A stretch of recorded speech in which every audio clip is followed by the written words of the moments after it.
So I think we are now ready for cooking, so let's start. So here is a boiling water and we can use as a steamer. We can now put the sweet potato and pumpkin. So we will season a little bit the meat with salt and pepper. So make sure when you are searing meat products, it should be really hot. A little bit of oil.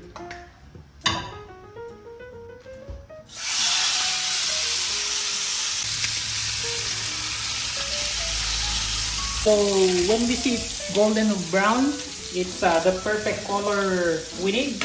So we can put now in a baking pan.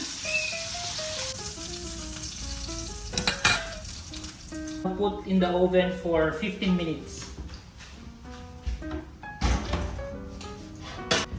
So for the sauce, on the same pan, we will just saute the garlic and onion.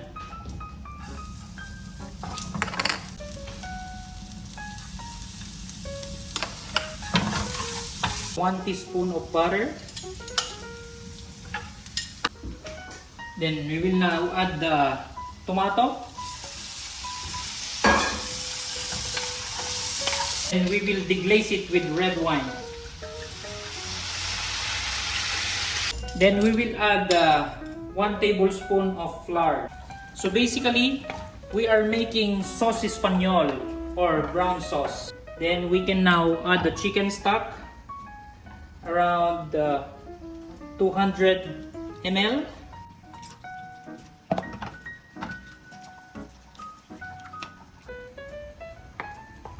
We can adjust the consistency of the sauce. If it's too really thick, we can just add a little bit of stock or hot water until you reach the best consistency. Then it's almost ready. Just season with salt and pepper.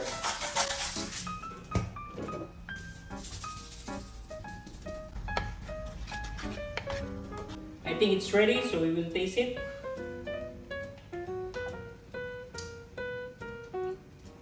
Nice. We adjust with a little bit of pepper.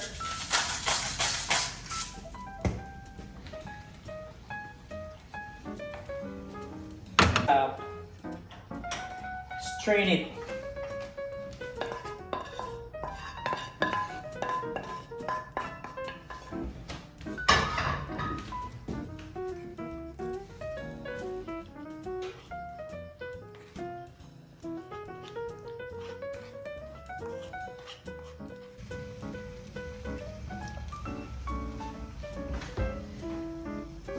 So the pumpkin is also ready. This for puree.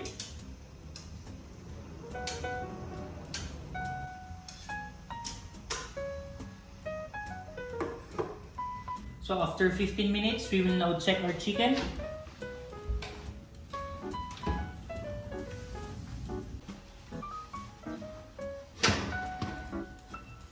So the cooking temperature of chicken, it should be 165 degrees Fahrenheit.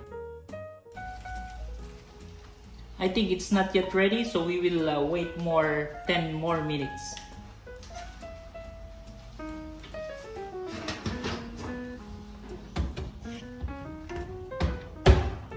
So for our spring greens, we will now season this with salt and pepper.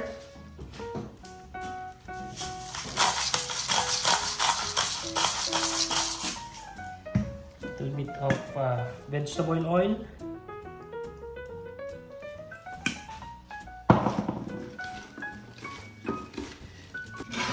Just arrange in a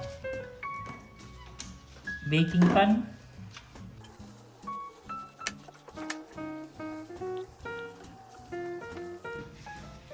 Then we will just put in a salamander.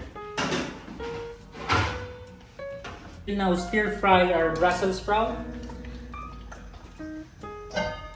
Put a little bit amount of vegetable oil.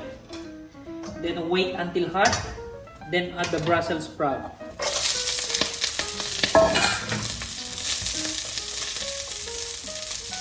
We need the golden color so it will give more flavor for our dish. So we will just keep it really hot. Add now the cauliflorets.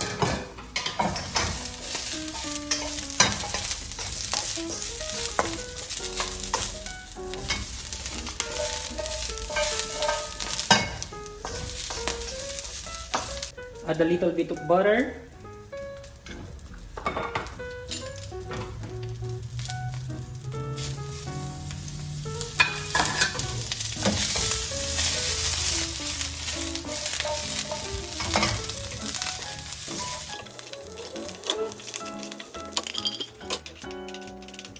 We can now put the mushrooms.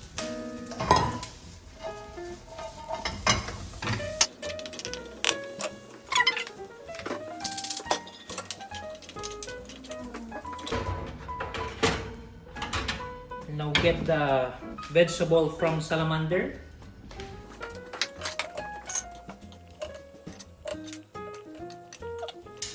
So now we will now make the bechamel sauce for our sweet potato gratin.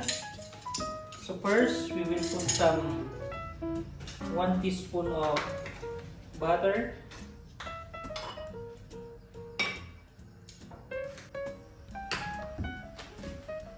We'll just add a little bit of garlic and onion for extra flavor. So we will now, when the garlic and onion is sweet, we will now add the all-purpose cream.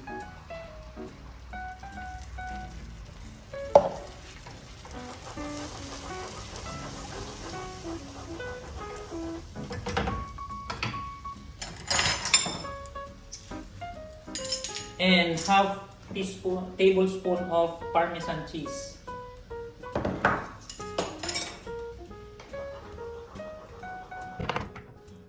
And season with salt.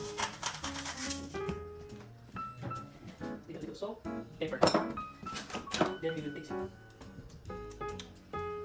Nice.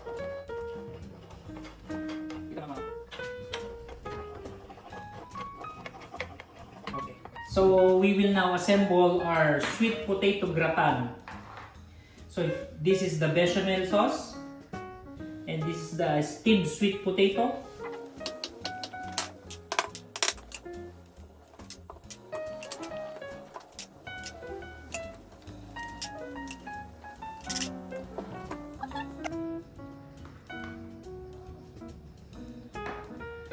And we will now put in the oven.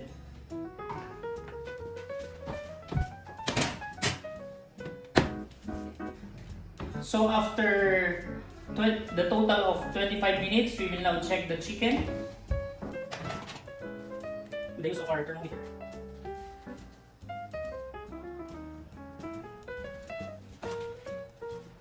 So make sure the tip of the thermometer will reach the middle of the chicken. So chicken must be 165 degrees Fahrenheit. It's more than already. So I think this is perfectly cooked. So we are now making the pumpkin puree. So we'll just scoop it.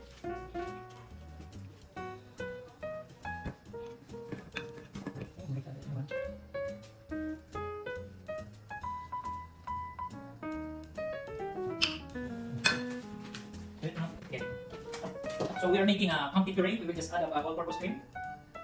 Then we can easily mash it.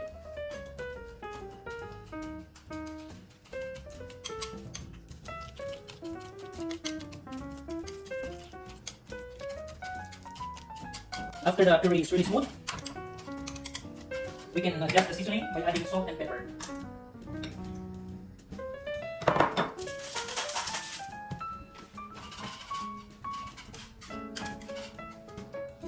So the potato gratin is ready.